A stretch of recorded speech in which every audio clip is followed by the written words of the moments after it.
In this video, I'll be showing you how to insert two SIM cards into your Samsung Galaxy A17. So now this is fairly simple. Just grab your SIM cards and ensure that you have a SIM ejector tool. Now all you need to do is grab your SIM ejector tool, grab your A17 and simply insert the ejector tool into the SIM port of your A17. Once it's been inserted properly, you can now just go ahead and push down so that the SIM tray is now ejected from your phone. So push down, and then you can see the SIM tray has popped out. You'll also receive this notification that it's been removed. So just remove the SIM pin like so, and then use your fingers to just drag out the SIM tray.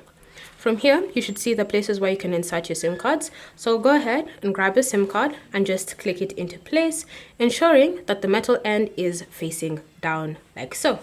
Do the same thing for any other SIM card that you want to add. Again, it can be up to 2 physical SIMs. And once you've done that, just insert the SIM tray back into its port on your phone and then push it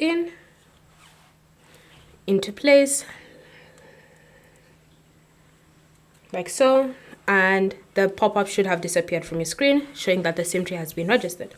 Now all you need to do is just unlock your phone and go to settings, go to connections, and then tap on SIM manager, and you should see your SIM cards have been successfully registered and enabled. You can go ahead and also customize your preferred SIMs as you wish. Thanks for watching. If you have any questions, leave them down below, and I'll see you in the next video.